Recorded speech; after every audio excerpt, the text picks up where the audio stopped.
Good morning student, class 8। आज हम science का आगे का पढ़ेंगे एग्रीकल्चर इम्प्लीमेंट्स। आपको बता दिया कि एग्रीकल्चर इम्प्लीमेंट्स है ना, खेती के वो औजार। तो पहला आपका दिया गया है प्लो। प्लो का कहने का मतलब है हल। आपने हल, आप लोगों ने तो हल तो देखे हैं, बहुत से बहुत से कहा आप ने किसानों को देखा है कि हल कैसे से।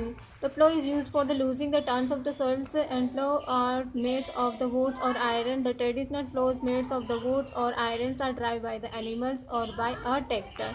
The tractor drive plough is called the cultivators. A plough contain thick rectangular iron strip called plowshare. The main part of the plow is a long log of wood which is called the plow shaft.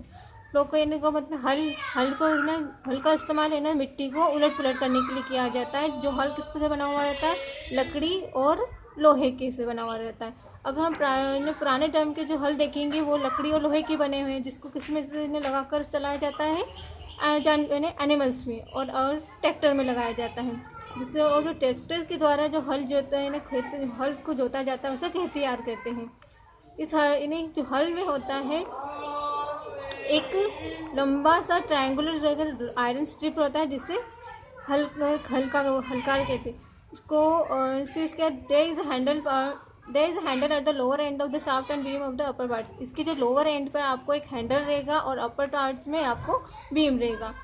This beam is place over the animals, जिसको भी जो beam ऊपर का जो part का जो beam रहता है उसको एनिमल्स के नेक पे गले में लगाया जाता है। Now days the plug is made of the iron beam भी यूज। और आपके दिनों में आप जो हल यूज़ किया जाता है वो लोहे का यूज़ किया जाता है। जैसे कि यहाँ पर आपको हल का पिक्चर दिया गया है। यहाँ पर ट्रैक्टर के द्वारा खेत को जोता जा रहा है और यहाँ पर जो है बैल के द्वारा। अब आइए आपको इसके दिया गया है हुई। द इम्प्लीमेंट्स कॉल्ड द हुई। इस औजार को खुरपा कहते हैं। इस use for the removing the weeds and for the loosing the soils. इसका इस्तेमाल जो जंगली घासें होती हैं और जो सॉइल को यानी मिट्टी को उलट पलट करने के लिए इस्तेमाल किया जाता है। इसमें it consist of the long rods of the woods और iron strong boards and the bend plates of the iron is fixed at the one ends of the rod. This bend plates act like a blade at the ends of the rods और the beam is attached. The beam is placed on the bullock carts. इसमें भी यही पाया जाता है। इसमें एक लोहे लंबे से लकड़ी का लट्ठा रहता है और लोहा रहता है। इसके आखिरी में जो एंड में एक लोहे की प्लेट रहती है जो नीचे की तरफ चौड़ी रहती है। आप पिक्चर देख सकते हैं, ठीक है। और किसी लंबे वाले रोड से लगी हुई रहती है, ठीक है। और ये एक तरह से ब्लेड की तरह काम करती है। आपने बहुत सारे किसानों को या आपके आसपास गार्डन में जाके देखे होंगे, तो आपने कोई गार्डनर जो माली रहता है वो भी अपने मिट्टी को खोदने के लिए कुछ इस्तेमाल करता रहता है, देखा होगा आपने।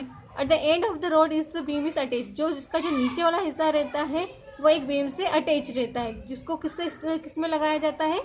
यानी बैलगाड़ी यानी बुलॉक के नेक में लगाया जाता है। फिर इसके बाद आपका आता है third centrals. Center is used for the sowing the seeds. The seed drill sows the seeds uniformly at the proper distance and seed drill का इस्तेमाल सीड्स यानी बीजों को बोने के लिए इस्तेमाल किया जाता है। सीड ड्रिल से यानी इसका बीज से प्रॉपर डिस्टेंस एक निश्चित दूरी पर निश्चित गहराई पर ही लगता है। The seed drills consist of the shades of the long vertical tubes with the funnel shaped seeds bowls at the top. Seed drills में एक लंबे वर्टिकल ट्यूब के साथ एक फनल कुप्पी शेप का एक नीचे ऊपर की तरफ यानी एक कटोरे जैसा रहता है, जिसमें क्या फील रहता है? बीज फील रहता है। The drill is attach to the plug. ये भी हल से अटैच रहता है। The seeds are placed in the seed balls. और सीड बॉल्स यानी जो बीज की जो कटोरे रहते हैं उसमें क्या रहते हैं? बीज रहते हैं। As the plough move it make the forwards in the soils and seeds are.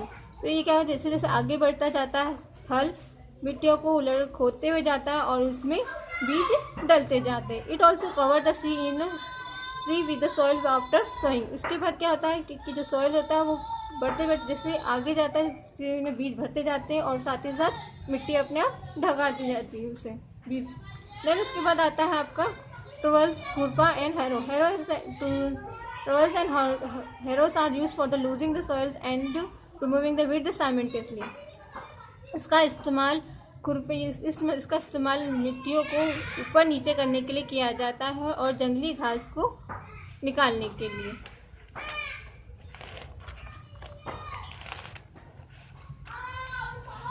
फिर आता है आपका next agriculture practice in the crop production से, यानी खेती के लिए, खेती के फसल को उगाने के लिए खेती का जैसे कि आप जानते हैं कि the airs, water, minerals, soils and sunlight are essential for the growth of the plants. Their need is different for different types of crop plants. Thus, they must be provided properly to the crop for the healthy growth and the good output.